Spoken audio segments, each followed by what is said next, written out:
welcome aboard this flight, flight SQ710, bound for Suvarnabhumi International Airport in Bangkok.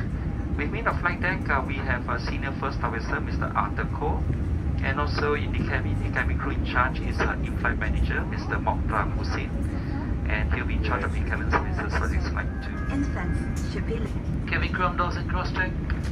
an infant seat belt.